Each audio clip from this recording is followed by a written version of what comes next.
नमस्कार, आप देख रहे हैं इंडिया वॉचर। मैं हूं आपके साथ स्नेहा सिंह। वक्त हो गया युद्धघोष का। युद्धघोष में आज हम चर्चा करेंगे उत्तर प्रदेश की सियासत पर। उत्तर प्रदेश की सियासत एक अखाड़ा बन चुकी है, जहां हर शब्द के मायने अलग ही निकलते हैं। हर मायने के पीछे एक बड़ा वोट बैंक भी छिपा हुआ नजर आ रहा है। लेकिन आज सवाल किसी चुनावी जीत हार का नहीं, आज सवाल हमारी शिक्षा व्यवस्था, हमारे एकेडमिक मर्यादा और राजनीति के स्तर का है। सवाल यह है कि क्या उत्तर प्रदेश में पंडित या ब्राह्मण शब्द का इस्तेमाल सिर्फ एक भाषाई संयोग है या फिर ये जानबूझकर किया जा रहा है, एक सामाजिक और राजनीतिक प्रयोग है। उत्तर प्रदेश पुलिस भर्ती परीक्षा या फिर अवसरवादी शब्द का पर्यायवाची पूछने के लिए पंडित शब्द का विकल्प रख दिया जाता हो। देश की प्रतिष्ठित बनारस हिंदू यूनिवर्सिटी के इतिहास के पेपर में ब्राह्मणवादी पितृसत्ता पर सवाल दाग दिया जाता और रही सही कसर राजनीतिक दलों के प्रवक्ता कहीं ना कहीं तमाम जगहों पर और चुनावी मंचों से पूरी कर देते हैं। आज देश और उत्तर प्रदेश का ब्राह्मण समाज पूछ रहा है, आखिर हर बार निशाने पर पंडित शब्द ही क्यों? क्या ये अभिव्यक्ति की आजादी है या समाजशास्त्र का कोई गहरा सिद्धांत, या फिर सीधे सीधे एक पूरे समाज का अपमान करने का ध्रुवीकरण की कोशिश है? आज इसी पर हम चर्चा करेंगे कि पंडित शब्द पर इतना हाहाकार क्यों मचा हुआ है, क्यों आखिरकार क्या ये अपमान है या सिर्फ राजनीतिक रोटियां सेकी जा रही है? और आज हम इसी पर चर्चा करेंगे। चर्चा के लिए हमारे साथ हमारा एक्सपर्ट पैनल जुड़ चुका है। आपको मिलाते हैं हमारे एक्सपर्ट पैनल से। हमारे साथ बीजेपी नेता विवेक श्रीवास्तव जुड़ चुके हैं। हमारे साथ समाजवादी पार्टी लोहिया वाहिनी के जिला अध्यक्ष अखिलेंद्र यादव जुड़ चुके हैं। पहले तो आप दोनों का इंडिया वॉच में बहुत बहुत स्वागत है। चर्चा की शुरुआत विवेक जी से करेंगे। विवेक जी, उत्तर प्रदेश में आपकी सरकार कानून व्यवस्था से लेकर परीक्षाओं की शुचिता का दावा आप लोग करते हैं, लेकिन यूपी पुलिस भर्ती जैसी बड़ी परीक्षा में अवसरवादी के विकल्प में पंडित शब्द रख दिया जाता है। आगरा के एक स्कूल में ऐसा होता है। विपक्ष कह रहा है कि ये सोची समझी साजिश है भाजपा की। जिस तरीके से अभी बीते दिनों एक पिक्चर का नाम रख दिया गया था, आखिरकार ये सब क्यों हो रहा है विवेक जी?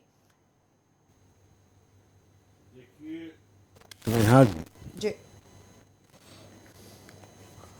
निसंदेह भारतीय जनता पार्टी के शासन में सनातन का उत्थान हो रहा है। जी, सनातन के प्रतीकों के प्रति समाज में सम्मान बढ़ा है। जी, सनातनियों के जो तीर्थस्थल हैं उनका जीर्णोद्धार हो रहा है। इस उत्थान से एक वर्ग दुखी भी है, नाराज भी है। जिन लोगों ने सनातनियों को, सनातन प्रतीकों को, सनातन के तीर्थस्थलों को अपने पैरों तलों रौंदा है जी, या उनको पतित दिखाने के आदी हो, देखने के आदी हैं, उनको इन शक्तियों का उत्थान हजम नहीं होता है। चूंकि सनातन का जब उत्थान होता है, जी, सनातन संस्कृत में सबसे अग्रगण्य क्या है? ब्राह्मण है। सालों साल, सैकड़ों हजारों साल से तमाम कुठाराघातों के बाद अगर सनातन की रक्षा के लिए कोई सतत प्रयत्नशील रहा तो वो ब्राह्मण रहा। तो जब सनातन के उत्थान से लोग नाराज होते हैं जी, तो वो ब्राह्मणों पे हमला करने की कोशिश करते हैं। उनको लगता है कि यही ब्राह्मण है जो सनातन करके आज सर्व समाज में सनातन की जड़ों को जीवित किए हुए हैं।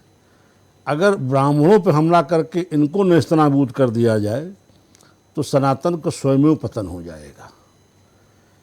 इस लक्ष्य से ब्राह्मणों को ऊपर लोग हमला करते हैं। लेकिन वास्तव में विवेक जी, आप कह रहे हैं कि एक वर्ग है जो नाराज है, लेकिन बनारस हिंदू यूनिवर्सिटी जैसे प्रतिष्ठित संस्था में जो सीधे केंद्र के अधीन है, वहां पर जब ऐसे सवाल पूछे जाते हैं तो ये मुद्दा और गंभीर हो जाता है। तब हम ये नहीं कह सकते कि सिर्फ एक वर्ग टारगेट कर रहा है ब्राह्मणों को। विषय क्या है कि देखिए, शिक्षण संस्थानों में बड़े पैमाने पे वामपंथियों की घुसपैठ हो चुकी है, वो विद्यमान है। आप देख लीजिए, दिल्ली में सरकार की नाक के नीचे जेएनयू की क्या स्थिति है, जी माँ दुर्गा से लेकर के माँ काली से लेकर के आतंकवादियों के बारे में उन लोगों के क्या विचार हैं, फिर भी वो विश्वविद्यालय चल रहा है। हम आप जैसे टैक्स पेयर के पैसों से वहाँ ये लोग पल रहे हैं और हमारे सनातन संस्कृति को गाली देते हैं बैठ करके। लेकिन ये सनातनियों की सहिष्णुता है जो इसको बर्दाश्त करता है। और कोई देश होता तब तक उस विश्वविद्यालय में आग लगा दी गई होती। अगर जिस तरह की हरकतें हैं उस विद्यालय में, माँ काली, माँ दुर्गा, चाहे स्वामी विवेकानंद, हमारे सनातन के ध्वजावाहकों के प्रति जी, अगर ये हरकत जो कर रहे हैं, अगर ये हरकत किसी और देश में करते, किसी और धर्म के विरुद्ध करते, तब तक वो विश्वविद्यालय में सब बंद करके फूंक दिए गए होते। तो चूँकि सनातनी सहिष्णु होता है, उदार होता है, और ऐसे जो इस तरह के लोग भौंकते हैं, उनके भौंकने से वो अपने सनातन के संरक्षण और संवाहन में व्यस्त रहता है, मस्त रहता है। चूँकि सनातन का ध्वजावाहक ब्राह्मण है, जी सदियों से सनातन की रक्षा के लिए ब्राह्मणों ने अपनी आहुति दी है, त्याग किया है, तपस्या की है।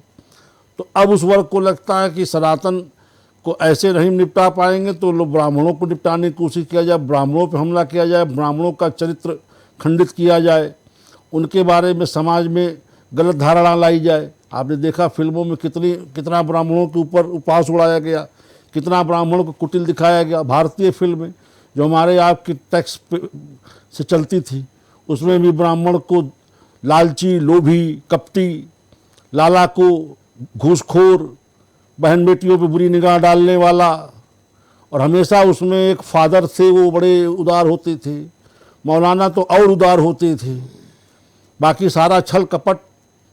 पंडित जी, लाला जी और ठाकुर जो होता था वो तो केवल बलात्कार के लिए फिल्म पर्दे पे आता था, बहन बेटियों को उठाने के लिए पर्दे बुलाया जाता था उसको, ठाकुर को। तो ये हमने देखा, सदियों से झेला है। आज स्थितियाँ कहीं बदल रही है।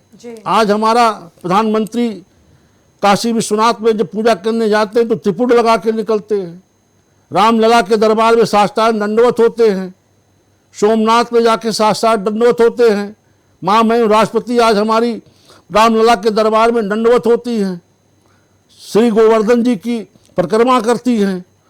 ये सनातनियों के ये दृश्य देखने के लिए सनातनियों की आंखें तरस गईं।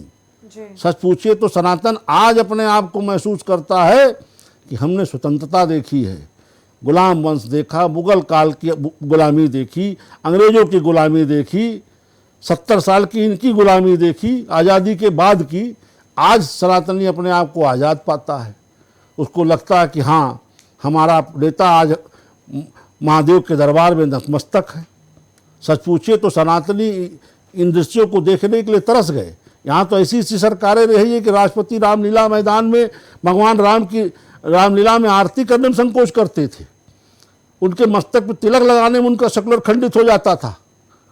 ये दृश्य आज देश देख रहा है, और जिस तरह से सनातन का पुनरुद्धार हो रहा है उससे बहुत बड़े पैमाने पर ऐसे लोग विचलित हैं जिन्होंने सनातन को अपने पैरों तले रौंदा है, और हमको हमारा गलत इतिहास पढ़ा करके हमको भ्रमित और पददलित रखने की कोशिश की। आज उनके छाती पे सांप लौट रहे, इसलिए वो लोग ब्राह्मणत्व पे, ब्राह्मणों पे हमला करके ब्राह्मणों की छवि विदीर्ण करना चाहते हैं, ताकि ये ऐसा कर सके कि सनातन को नुकसान पहुंचा सके, क्योंकि सनातन का ध्वजावाहक ब्राह्मण सदियों से रहा है। जी शशलेन जी, आप लोहिया वाहिनी के अध्यक्ष हैं। लोहिया जी ने जाति तोड़ो समाज जोड़ो का नारा दिया था, लेकिन आपके राष्ट्रीय प्रवक्ता राजकुमार भाटी बार बार ब्राह्मण समाज को लेकर जिस तरह की टिप्पणियां करते हैं, क्या वो लोहिया जी के सिद्धांत हैं? क्या समाजवादी पार्टी के लिए पंडित या ब्राह्मण शब्द सिर्फ एक सॉफ्ट टारगेट है? देखिए स्नेहा जी, समाजवादी पार्टी लोहिया जी के आदर्शों को मानती है और उनके आदर्शों पे चलती है। समाजवादी पार्टी ज्ञानेश्वर मिश्रा जी को अपना नेता मानती है, अपना आदर्श मानती है, मोहन सिंह जी को अपना आदर्श मानती है, बाबा भीमराव अंबेडकर जी को अपना आदर्श मानती है, बाबू जगदेव प्रसाद कुशवाहा जी को मानती है, सावित्रीबाई फुले को मानती है।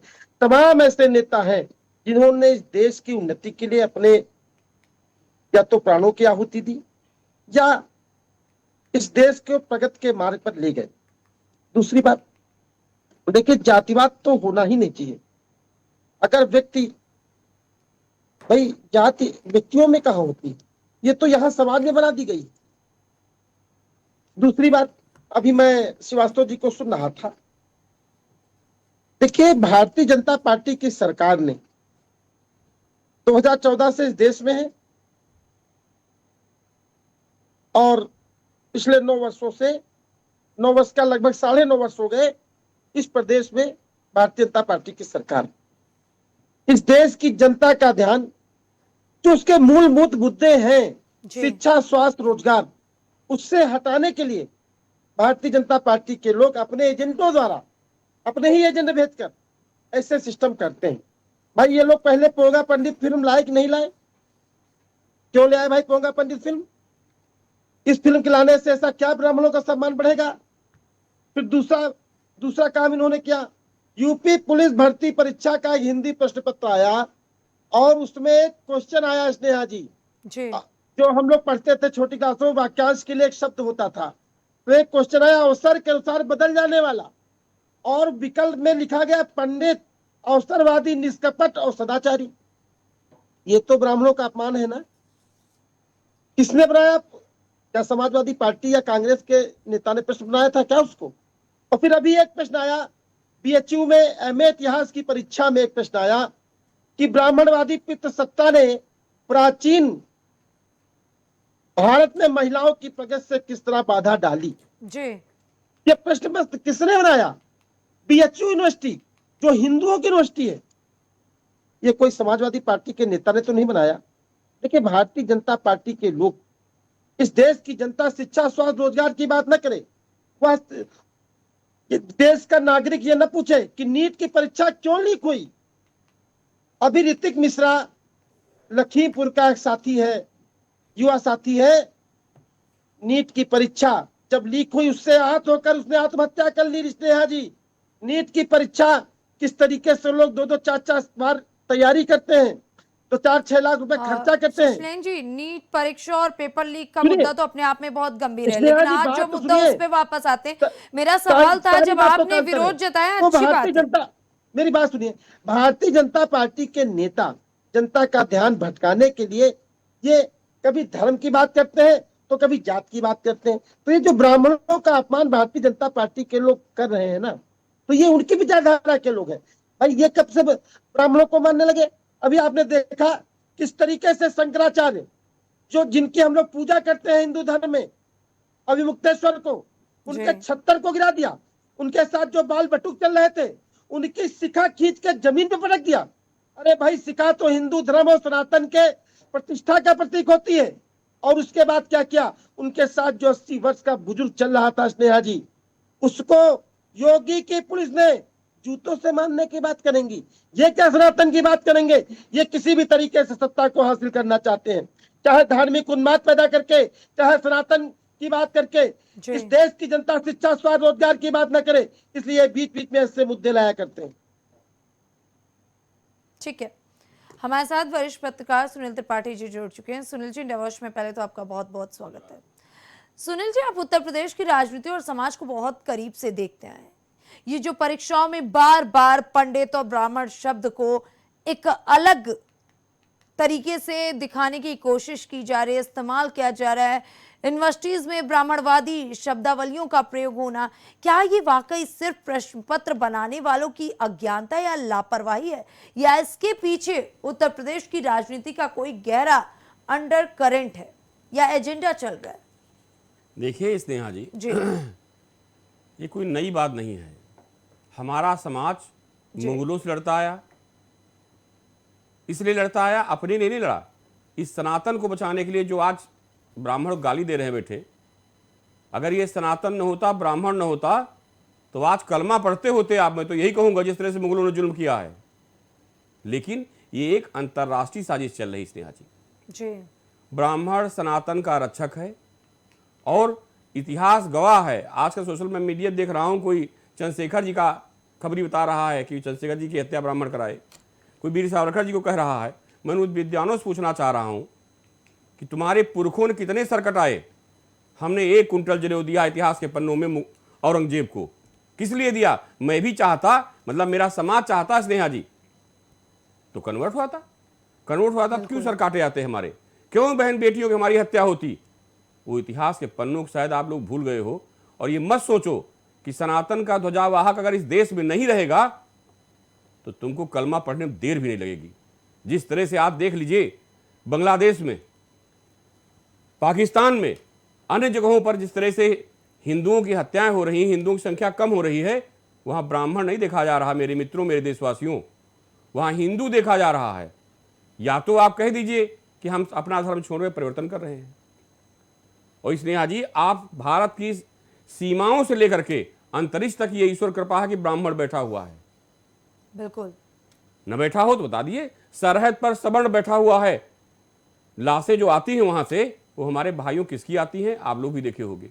जिस दिन वो सरहद इस ब्राह्मण से, क्षत्रियों से, यादवों से खाली हो जाएगी, उस दिन तुम्हारा क्या हाल होगा, वो तो इतिहास के पन्ने भी लिखने लायक नहीं रह जाएंगे। मैं तो ये कह रहा हूं, ये साजिश है स्नेहा जी कि ब्राह्मण को टारगेट करो, जो इसका ध्वजावाहक है, संरक्षक है और पहरेदार है सनातन का। जिस दिन वो पहरेदार इस देश से खत्म हो जाएगा, फिर जो कालनेमी रूप से चंद्रशेखर जैसे लोग घूम रहे हैं धर्म परिवर्तन करके, ऐसे एक नहीं, चाहे शिक्षण संस्थाएं हों, चाहे सरकारी सेवा में बैठे लोग हों, उनकी भी मानसिकता को कहीं कहीं बदल करके एक संदेश दिया जा रहा कि सब ब्राह्मण लूटे खा रहे हैं। अरे हम मेहनत करते हैं, आप भी मेहनत करो। आरक्षण हमको नहीं मिल रहा है, इसके बावजूद भी हम लोग टॉप पे बैठे हैं। क्यों बैठे हैं?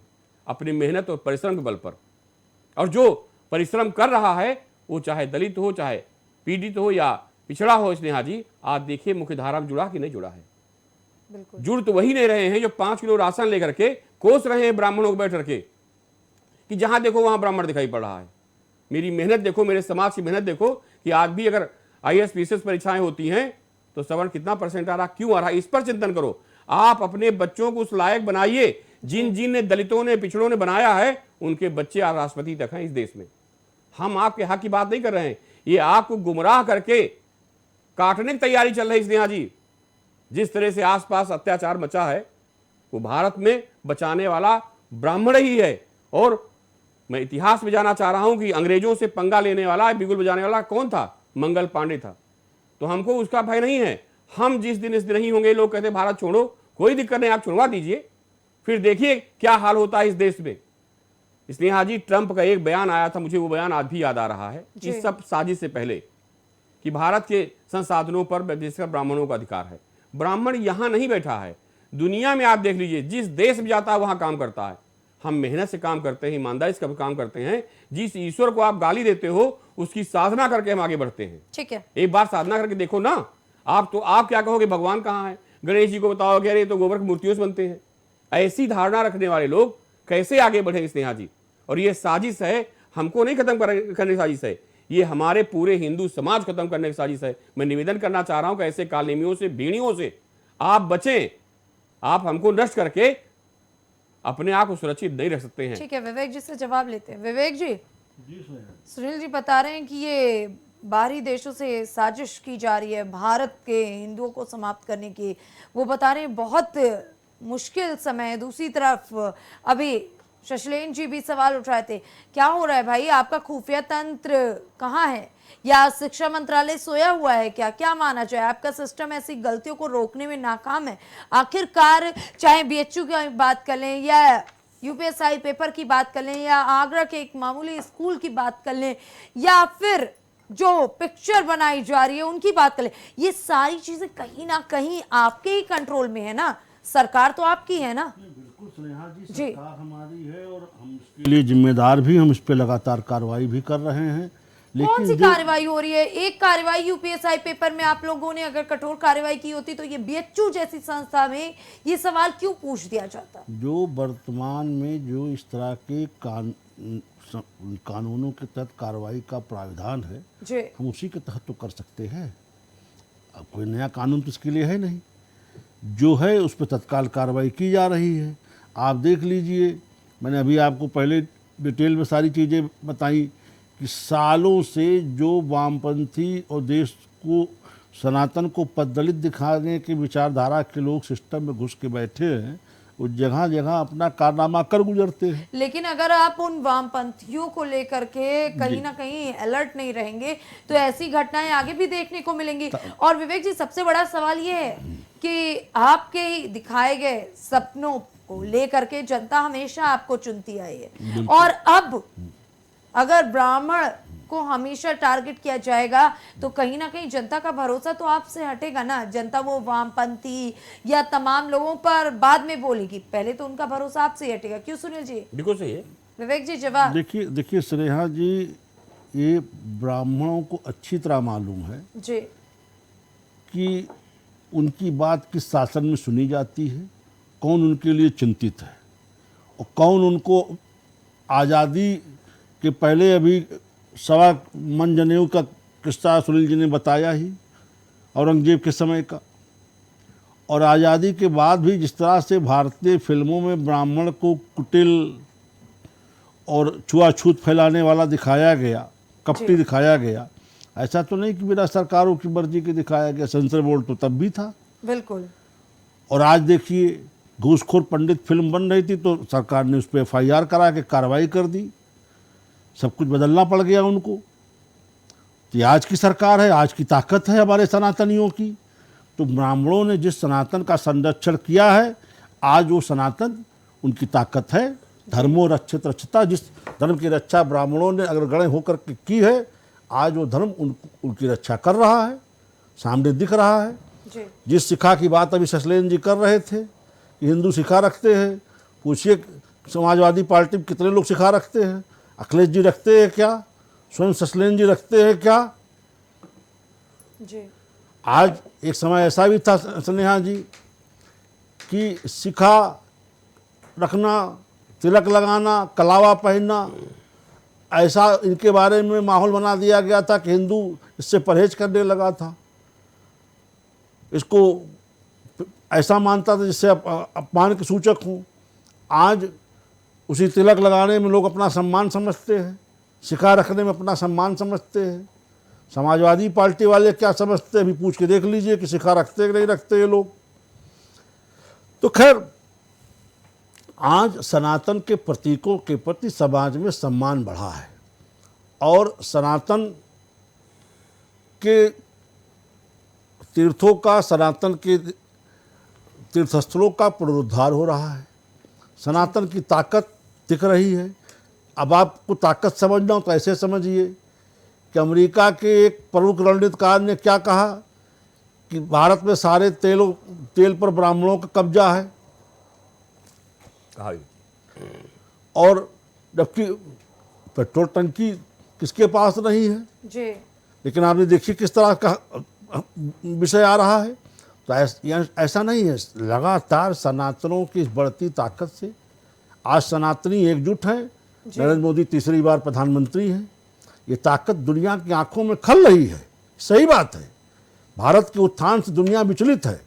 उनको भीख मांगने वाला भारत देखने की आदत है। कटोरा लेके घूमने वाला भारत पसंद है। आज उनको आंखों में आंख डाल के बात करने वाला भारत नहीं पसंद है। आज उनको सिंदूर के तहत घर में घुस के मारने वाला भारत नहीं पसंद है। उन्हें गिड़गिड़ाने वाला, मिमियाने वाला, हमलों के बाद डोजियर देने वाला भारत पसंद है। डोज देने वाला भारत नहीं पसंद है। तो आप देख लीजिए विदेशी ताकतें किस किस तरह के षड्यंत्र कर रही हैं।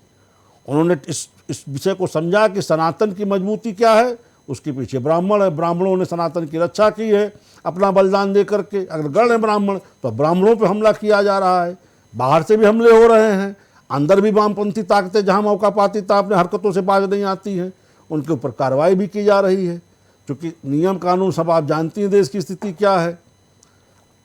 उनको जबरिया रिटायरमेंट दे जाने की स्थिति है नहीं इन मामलों में, नहीं जबरिया रिटायरमेंट दे के भगाया भी जा सकता था। लेकिन जिस तरीके से गंभीर आरोप लगाए जा रहे हैं कि आपकी सरकार अगर सजग होती तो बार बार ऐसे मुद्दे नहीं उठते। अभी ससलेन जी ने यही बड़ा आरोप लगाया।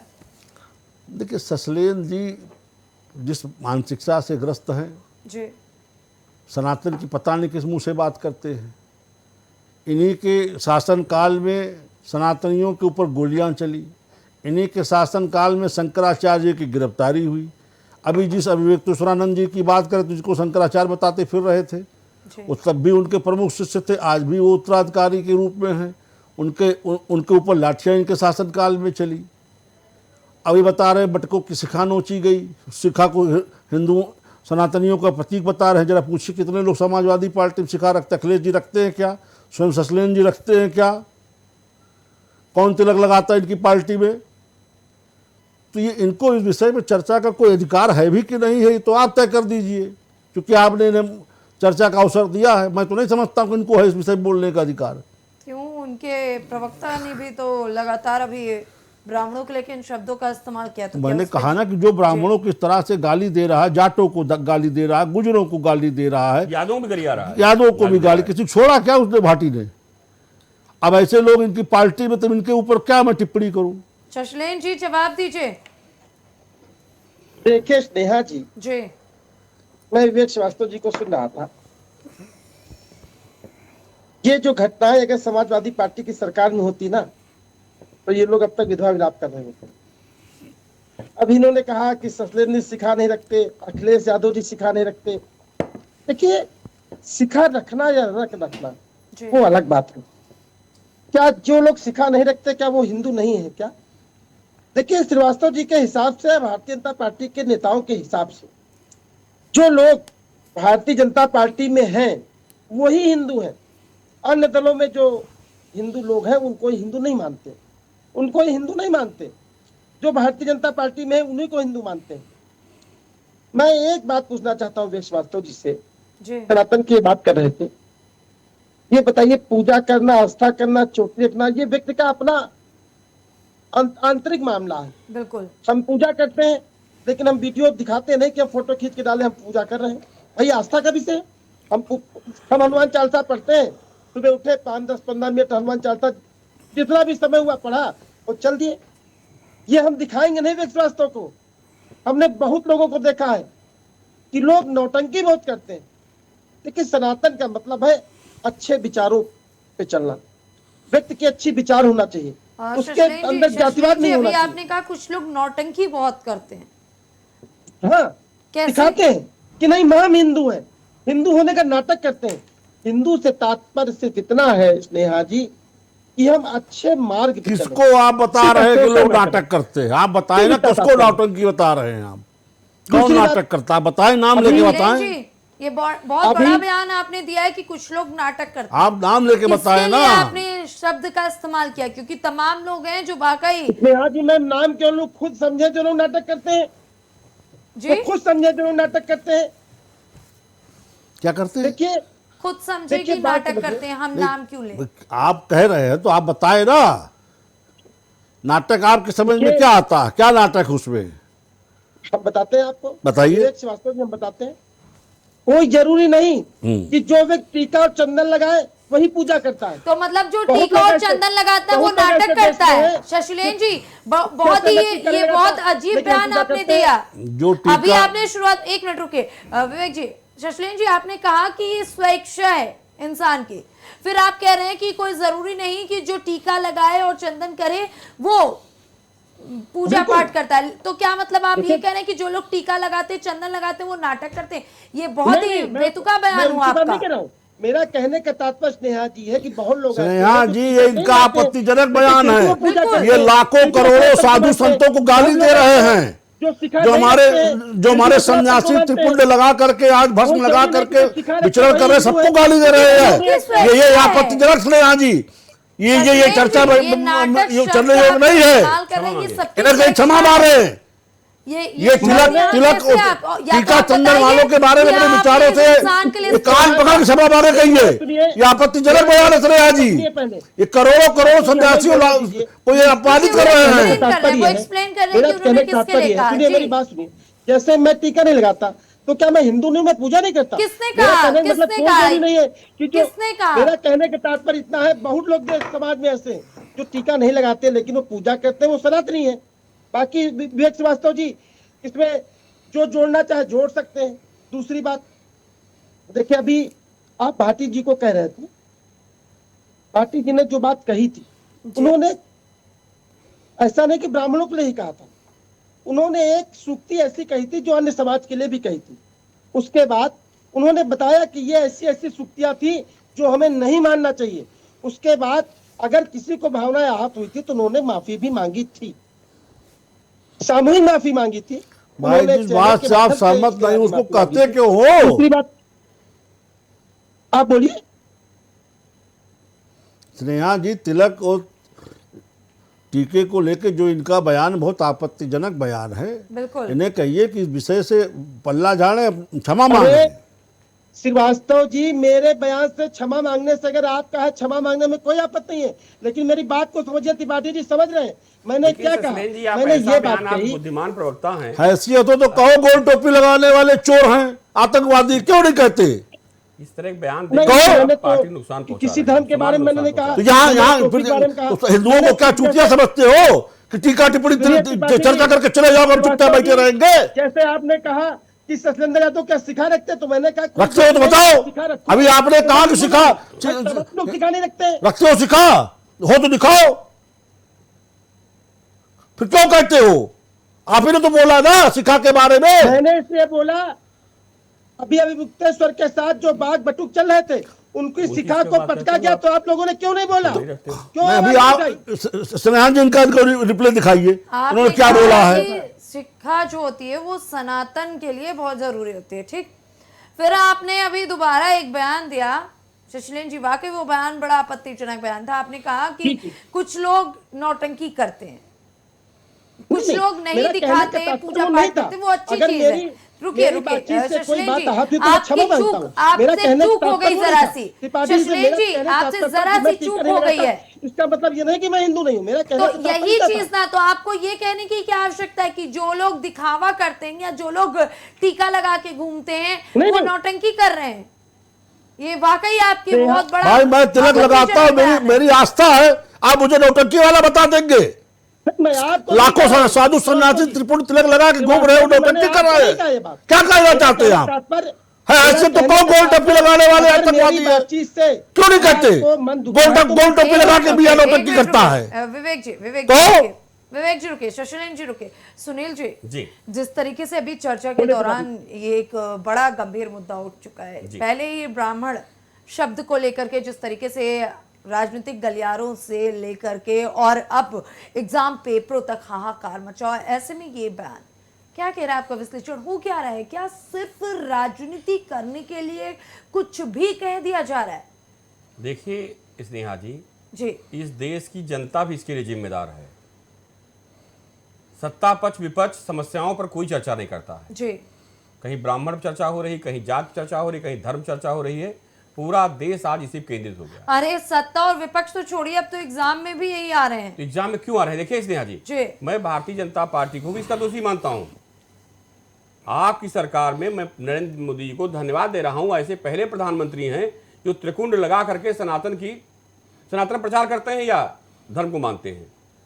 तो जो धर्म का ध्वजावाहक जिसको आप कह रहे हो, उसके ऊपर इस तरह से चोट हो रही है और आप मौन हो, बीच में मत करे। क्यों मौन हो? मौन होने मतलब आप भी उस पाप के भागीदार हो। जिस तरह से आप त्रिकुंड लगा करके पूजा करते हो, वही तो ब्राह्मण भी करता है।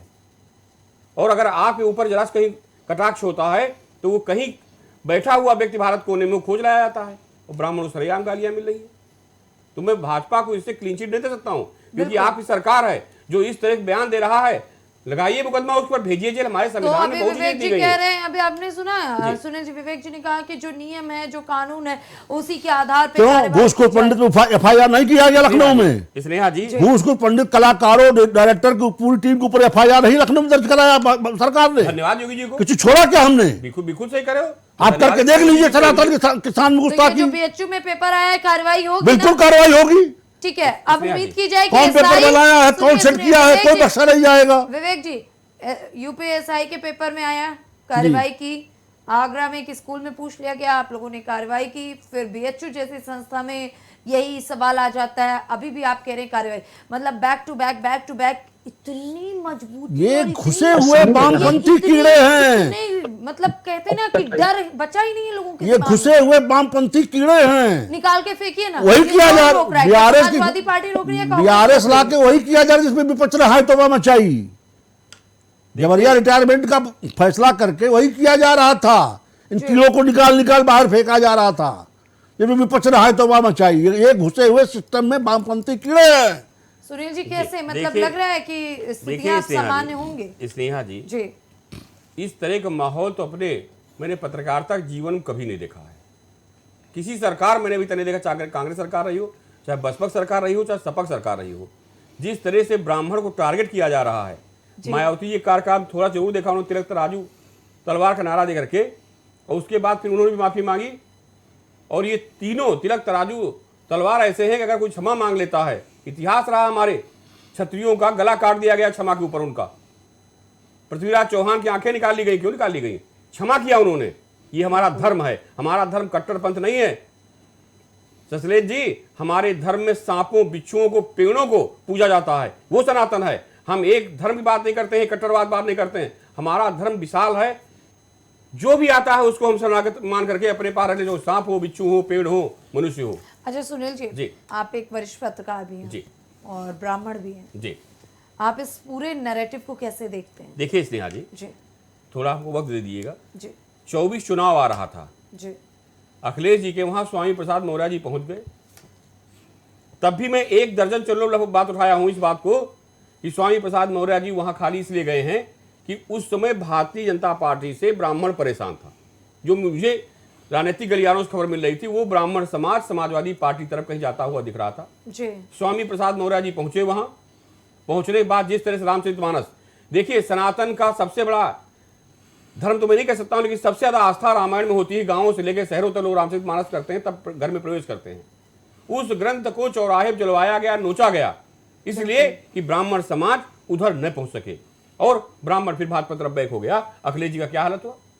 35 सीटें 34 सीटें नहीं, आप 80 में से 75 सीटें पाते अगर सबकी बात करते हो, ब्राह्मण समाज ले चलते। आज 27 चुनाव आ रहा है, अखिलेश जी फिर इस बात को नहीं समझना चाह रहे हैं। मैं बड़ा निवेदन साथ कहना चाह रहा हूं आपके नेशनल चैनल से, अखिलेश जी आपको 27 में आपके चाहने वाले घर के लोग ही नहीं चाहते कि आप उत्तर प्रदेश के मुख्यमंत्री पद पर आसीन हो। और जो ये दावे के साथ कह रहा हूं, जाने पेपर में, उससे क्या भाजपा का कोई नुकसान नहीं होगा? देखिए स्नेहा जी, भाजपा का नुकसान इसलिए होगा कि मैं आपके घर पे रह रहा हूं, सामने वाला बांका लिए खड़ा है, आप छुरी लिए खड़े हैं, हम कहां जाएं? मजबूरी है कि छुरी के पास खड़े रहो, बांके से गर्दन न कटाओ अपनी। आज ब्राह्मण समाज का पूरा यही हाल है। और जो ये लोग कहते हैं ब्राह्मण अवसरवादी, ब्राह्मण अवसरवादी नहीं, अवसरवादी होता तो आज तक क्रांति हो गई होती भारत में।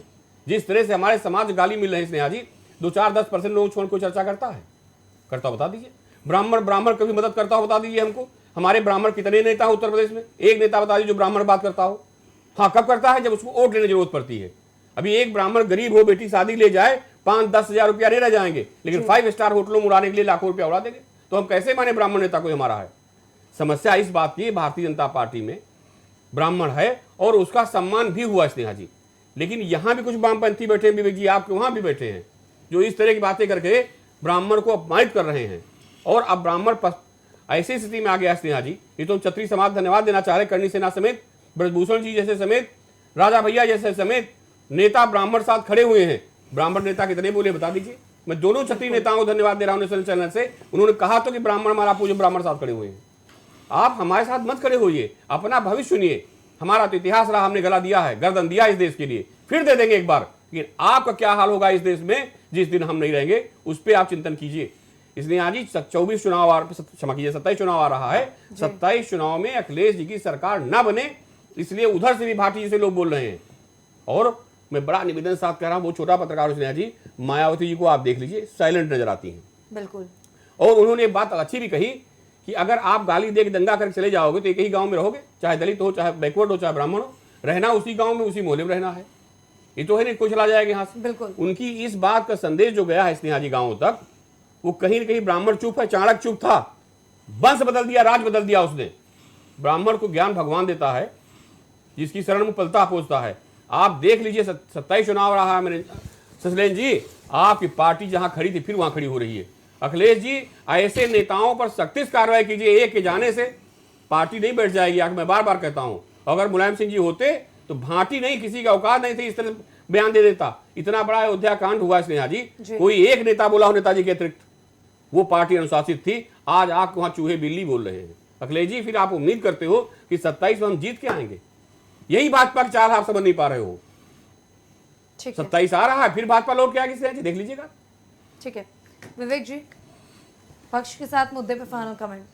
देखिए स्नेहा जी, मैंने पहले ही स्पष्ट किया कि वर्तमान में सनातन के प्रतीकों के प्रति लोगों की आस्था बढ़ी है, सनातन का उद्धार हुआ है, सनातन के तीर्थस्थलों का पुनरुद्धार हो रहा है, सनातनी एकजुट हुए हैं। वो ताकत लगातार नरेंद्र मोदी जी के पीछे दिख रही है, योगी जी के पीछे दिख रही है। देश नहीं दुनिया के सनातन विरोधियों के निशाने पे हम हैं। अंदर से भी हमले हो रहे हैं, बाहर से भी हमले हुए हैं, लेकिन इस सब के बावजूद सनातनी सीना तान के खड़े हैं। हमें ऐसे ताकतों से सावधान रहना है। ये जो वामपंथी कीड़े सिस्टम में जहाँ तहाँ घुसे हुए हैं, जहाँ बुलबुलाते हैं, इनमें तेजाब डालने की ज़रूरत है। वहीं उन्हें इनके बिल में इनको तेजाब डाल के मार देने की ज़रूरत है। हम लोगों ने एक जबरिया रिटायरमेंट की व्यवस्था की थी, जिसको विपक्ष ने हल्ला गुल्ला करके परवान नहीं चढ़ने दिया। ऐसे लोगों को जबरिया रिटायरमेंट दिया जाना चाहिए। ठीक है। जो ब्राह्मणों को इस तरह से अपमानित करने की कोशिश कर रहे हैं, वो ब्राह्मणों को नहीं अपमानित कर रहे हैं, उनको मालूम है कि यही सनातन की ध्वजावाहक है। इनके ऊपर हमला करोगे तो सनातन को चोट पहुंचेगी। सनातन के उत्थान से वो दुखी होकर के ब्राह्मणों को टारगेट कर रहे हैं। हम सब एक हैं। योगी जी का नारा हमको खूब अच्छी तरह से याद है, कटेंगे तो बटेंगे। हम नहीं बटेंगे और ना कटेंगे। ऐसे जो हमको बांटने की कोशिश कर रहे हैं, उनको काट देंगे और काट रहे हैं। ठीक है। और हम अपने प्रधानमंत्री पे, अपने राष्ट्रपति पे, अपने मुख्यमंत्री पे न्यौछावर है। आज़ादी के इतने साल बाद हमें इन आंखों को जो दृश्य देखने को मिला है, हमारी महामहिम राष्ट्रपति रामलला के सामने साष्टांग दंडवत होती हैं, श्री गोवर्धन जी की परिक्रमा करती हैं। हमारा प्रधानमंत्री काशी विश्वनाथ से लेकर रामलला से लेकर के भगवान सोमनाथ के दरबार में साष्टांग दंडवत होता है। हमारा मुख्यमंत्री स्वयं गोरक्षनाथ पीठाधीश्वर, जिसमें हम भगवान शंकर की प्रतिमूर्ति देखते हैं, हम इन तीनों पे न्यौछावर है। और ये दृश्य देखने के बाद सनातनी फूला नहीं समाता। हमें कोई फर्क नहीं पड़ता कि रोटी महंगी है कि सस्ती है, तेल महंगा कि सस्ता है। हमारी आंखें तरस गई इन दृश्यों को देखने के लिए। ये साफ संदेश है हमारा अपने भाइयों के लिए कि कोशिश झंझावत में मत फंसिए, अपने नेतृत्व पे भरोसा करिए। ये जो वामपंथी कीड़े बिलबिला रहे, बिलबिला बिलबिला के खुद ब खुद खत्म हो जाएंगे। ठीक है। शशिलेन जी, पक्ष के साथ मुद्दे पे फाइनल कमेंट। देखिए स्नेहा जी, जो पूरे देश में ये माहौल है, भाई सरकार तो भारतीय जनता पार्टी की है ना। जो घटनाएं हो रही, सरकार किसकी है? भारतीय जनता पार्टी की है। तो अगर ये आरोप विपक्ष पे लगाया जा रहा है, तो मैं भारतीय जनता पार्टी की, मैं ये रणनीति नहीं समझ पा रहा हूँ स्नेहा जी, कि सरकार आपकी और आप आरोप विपक्ष पे लगा रहे हैं। भाई अगर शंकराचार्य जी का अपमान हुआ तो सरकार आपकी, अगर किसी प्रश्न पत्र में ब्राह्मणों का अपमान से संबंधित कोई प्रश्न लिखा गया तो सरकार आपकी। तो प्रश्न जो आप पूछ रहे, विपक्ष क्यों जिम्मेदार है उसको? देखिए, किसी भी सरकार को या किसी भी प्रदेश या देश को इन मुद्दों से हट के हमें बात करनी चाहिए। समाज में कोई भी जाति हो, हमें कोई भी जाति का टिप्पणी नहीं करनी चाहिए। सभी जातियों का और सभी धर्मों का हमें सम्मान करना चाहिए। बात शिक्षा, स्वास्थ्य, रोजगार और किसानों के हित की होनी चाहिए, क्योंकि जब तक शिक्षा, स्वास्थ्य और रोजगार की बात नहीं होगी, तब तक न यह देश आगे बढ़ेगा, न यह प्रदेश आगे बढ़ेगा। ठीक है। सुनील जी, पक्ष के साथ मुद्दे पे फाइनल कमेंट। देखिए स्नेहा जी, आज कई बातें निकल के आई, इससे ब्राह्मण अवसरवादी होता है। मेरा मानना है कि अवसरवादी नहीं होता है, वो अन्याय अत्याचार का विरोध करता है। बिल्कुल। राजा को जब आदर्शवादी होता है, आदर्शवादी सैद्धांतिक होता है। और ये सत्य है स्नेहा जी, यही कारण कि ब्राह्मण का आज भी सपोर्ट नहीं करता है। जब किसी ब्राह्मण फाइल आती है तो अपना धर्म और कर्तव्य देखता है कि इसके आदर्श देखता है, आदर्श उपस्थित करता है अपने कर्तव्यों के द्वारा। वो बढ़ रहा है और आज दुनिया में बढ़ रहा है। अन्याय होता है, अत्याचार। ब्राह्मणों ने हमेशा समाज के सामने आदर्श उपस्थित किया है, अपने कर्तव्यों से, अपने कर्तव्यों के निर्वहन से। और फिर आप अवसरवादी होता है। जी। अरे आप जरा इस समाज के ऊपर सोचिए कि आपके लिए समाज ने क्या किया। लेकिन स्नेहा जी, हर गली में ऐसे 10 लोग बिठा दिए गए हैं जो ब्राह्मणों दिन भर बुराई करते हैं, और जब किसी व्यक्ति रोज बुराई की जाएगी, माइंड वॉश किया जाएगा, तो लोगों के दिलों में प्यार बजाय नफरत पैदा होगी। हमारे वहाँ शादी कामकाज होता है स्नेहा जी, हम अपनी बहन बेटी की सिंदूर दलित की बेटी से लेते हैं न लेते हैं वो बता दी। सारे लोग बैठे हैं, मैं पूरे देश पूछना चाह रहा हूँ कि जब दलित की बेटी अपना सिंदूर देती है तो हमारी बेटी मत्थे में सिंदूर लगता है, फिर हम सामंतवादी हैं। ये एक जहर बोया जा रहा है मेरे देशवासियों। जो भी दर्शक बैठे हैं स्नेहा जी, उनको सोचना चाहिए कि अगर ये सनातन प्रहरी ना रहा तो आपके एक मंडल महादलित को भोजन करा के हम भोजन ग्रहण करते हैं। त्रयोदशी में डोम से महादलित कौन है? समाज में कौन है? उसको हम खाना खिलाते खाना खाते हैं। वही हमको अग्नि देता तो हमारे अंतिम संस्कार होता है। कौन सनातनियों के ऊपर बारे टिप्पणी करने की हैसियत रखता है? जी, उसी डोम के लकड़ी से शरीर जलाया जाता, अंत्येष्टि क्रिया होती हमारी। हम सामंतवादी कैसे हैं? वही तो महादलित है। उससे बड़ा दलित कौन है? और स्नेहा जी, इन्हीं समाज के एक मंडल जी थे जो इतिहास पन्नों में लिखा, कुछ दलितों को लेकर पाकिस्तान गए थे। इतिहास गवाह क्या हुआ उनके साथ में।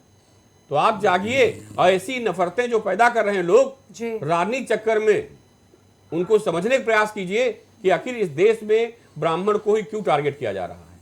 हम प्रहरी से लेकर के सनातन ध्वजावाहक हैं, और जिस दिन ये समाज कमजोर होगा उस दिन आपको भगवान भी नहीं बचा पाएगा इस देश में। ठीक है जी, फिलहाल हमारी चर्चा में बस इतना ही। आप सभी का बहुत बहुत धन्यवाद। आज की चर्चा से एक चीज तो साफ है कि राजनीति में जब मुद्दों का अकाल पड़ता है तो जातियों का बाजार सजने लगता है। चाहे वो यूपी पुलिस भर्ती परीक्षा का विवादित विकल्प हो, यूनिवर्सिटी के सिलेबस की भारी भरकम थ्योरी हो, या फिर राजनीतिक मंचों से बहकाने वाली नेताओं की जुबान हो। जब जब किसी एक समाज या जाति को नकारात्मकता के चश्मे से दिखाना शुरू किया गया है तो आप सिर्फ एक शब्द का अपमान नहीं करते, बल्कि इस देश के सामाजिक ताने बाने में एक गहरी खाई खोद रहे होते हैं। सत्ता पक्ष को अपनी व्यवस्था की कमियों को सुधारना होगा ताकि परीक्षाओं में ऐसी लापरवाही दोबारा ना हो, और विपक्ष को यह समझना होगा कि सामाजिक न्याय की इमारत किसी एक समाज के अपमान की बुनियाद पर खड़ी नहीं की जा सकती। शब्द चाहे पंडित हो या कोई और, समान सबका होना चाहिए, क्योंकि संविधान किसी को भी सरेआम जलील करने का अधिकार नहीं देता। याद रखिए, सियासत की रोटियां तो कुछ ही दिनों में ठंडी हो जाती हैं, लेकिन नफरत के चूल्हे में झोंके गए शब्द पीढ़ियों तक समाज को जलाते रहते हैं। फिलहाल ऐसे तमाम मुद्दों पर चर्चा परिचर्चा देखने के लिए बने रहे इंडिया वॉच के साथ।